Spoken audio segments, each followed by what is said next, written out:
Hello दोस्तों, स्वागत है आपका आप ही के यूट्यूब चैनल पर। तो चलिए स्टार्ट करते हैं। देखिए, आज हम बात करेंगे PGT computer science. PGT computer science की जो भर्ती है उसके बारे में आज हम बात करेंगे, फुल डिटेल से बात करेंगे, तो बने रहिए हमारे साथ। देखिए, आज हम बात कर रहे हैं पीजीटी कंप्यूटर साइंस की भर्ती जो है वो पूरी क्यों नहीं हो पा रही है, क्या विशेष कारण है इसके बारे में, इसी बारे में आज हम डिस्कशन करेंगे। ठीक है दोस्तों, तो सबसे मेन कारण क्या है? कैंडिडेट खुद हैं। कैंडिडेट की वजह से ही ये भर्ती कंप्लीट नहीं हो पा रही है। कैंडिडेट क्या कर रहे हैं? जब भी कोई भर्ती एचपीएससी के द्वारा या एचएसएससी के द्वारा निकाली जाती है, आज हम एचपीएससी के द्वारा पीजीटी कंप्यूटर साइंस के बारे में बात करेंगे।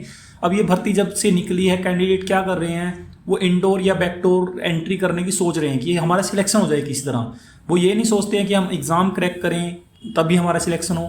वो क्या कर रहे हैं? बस हमारा सिलेक्शन हो जाए। अब इन्होंने अपने रूल्स निकाले तो उसमें कैंडिडेट को उसमें भी दिक्कत हुई कि नहीं, ये ऐसे नहीं होना चाहिए, ऐसे होना चाहिए। तब इन्होंने 50% विद नेगेटिव मार्किंग के थ्रू जब भर्ती हुई थी तो आपको इंटरव्यू की भी ज़रूरत नहीं थी। आपको सिर्फ 50%, देखिए 50% विद नेगेटिव मार्किंग आपको अपने स्कोर लेना था। उसमें आपको देखिए कहाँ पर लगभग 6000 कैंडिडेट हैं, तो उसमें से अगर आप 50% विद नेगेटिव मार्किंग में आप 2-2,500 कैंडिडेट जो पढ़ने वाले स्ट्रॉन्ग कैंडिडेट थे, अच्छी जिनकी स्टडी थी, वो ही क्लियर कर पाते। बट आपने उस चीज़ को चैलेंज किया, कोर्ट में गए कि ये ऐसे नहीं होना चाहिए। तो एचपीएससी ने अपनी पावर दिखाई, कहती चलो ऐसे नहीं करेंगे तो हम रिटन टेस्ट ले लेते हैं। तब कैंडिडेट ने फिर दूसरा कारण क्या आया? Court case. फिर से कोर्ट केस किया, कोर्ट में गए कि हम तो एमसीक्यू में देंगे, हम सब्जेक्टिव पेपर नहीं देंगे। भाई देखो, बोर्ड की अपनी मर्जी होती है, बोर्ड जैसे डिसाइड करना चाहिए वैसे एग्जाम ले सकता है। ये हम कैंडिडेट उसको चैलेंज नहीं कर सकते। एचपीएससी एक संस्था है जो अपने आप काम करती है।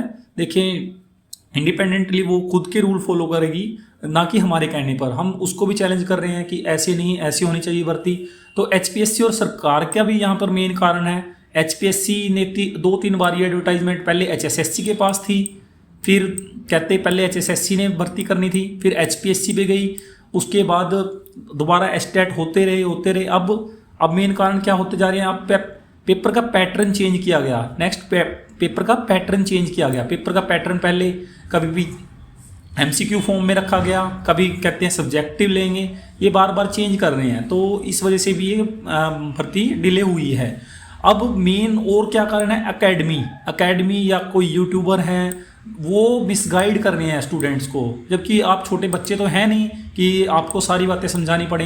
देखिए, कोई भी एकेडमी, मैं उसका नाम नहीं लूँगा, बहुत सी एकेडमी है, मैं देख रहा हूँ, वो मिसगाइड कर रहे हैं स्टूडेंट को। आप इस पे केस कीजिए, हम आपके साथ खड़े हैं। देखिए, कोई एकेडमी आपके साथ नहीं खड़ी है, वो आपसे पैसे कमा रहे हैं।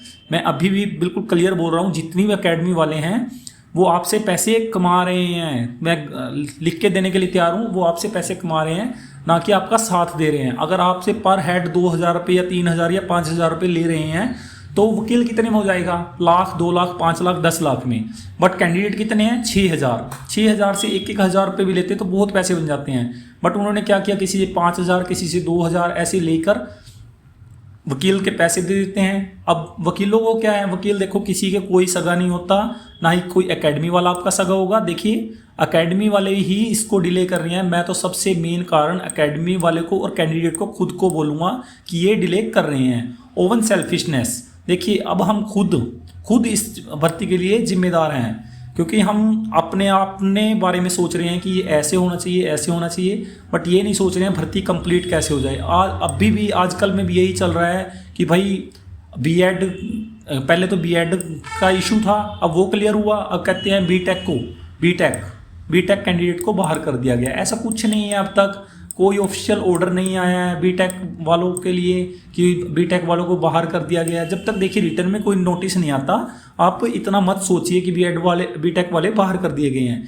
अभी कुछ नहीं है ऐसा। मैं 1-2 यूट्यूबर भाई को भी बोलूँगा कि भाई गलत इन्फॉर्मेशन कैंडिडेट से मत शेयर कीजिए, आप गलत कर रहे हैं। आप अपने व्यूज़ मत बढ़ाइए, आप व्यूज़ बढ़ाने के चक्कर में कैंडिडेट के साथ गलत कर रहे हैं। तो एकेडमी वालों से तो बिल्कुल ही बच के रहिए, ये आपके साथ बिल्कुल नहीं है, मैं बिल्कुल क्लियर कह रहा हूँ। तो दोस्तों, आप सभी पढ़े लिखे हैं, अच्छी पढ़े लिखे बच्चे हैं, कैंडिडेट सभी, कुछ लोग इसमें जॉब भी कर रहे हैं। तो आप सब विचार कीजिए, कोई केस करने का कोई फायदा नहीं है। अब सरकार देखिए, सरकार भी अब इस भर्ती को करना चाहती है, क्योंकि सरकार को पता है हमारा टाइम बहुत कम रह गया है और उनको इलेक्शन लड़ना है, तो इस भर्ती का होना बहुत ज़रूरी है। तो कोर्ट के चक्रों में आप मत पड़िए। और देखिए HPSC के खुद के AG होते हैं, वो खुद डिफेंड करेंगे इसको कि कैसे। देखिए HPSC ने BTech MCA जो भी मांगा है वो उसके अकॉर्डिंग ही भर्ती करेगा, चाहे आप कुछ भी कर लीजिए। सरकार जब केस तुड़वाने होते हैं किसी भी संस्था को, वो अपने आप अपने AG को भेज के कर लेती है क्लियर। तो आप थोड़ा बच के रहिए केस से। कभी अब आप ज़्यादा केसों के चक्कर में मत पड़िए, पहले ये बहुत डिले हो चुकी है। तो दोस्तों कैसी लगी आपको वीडियो? Thanks for watching.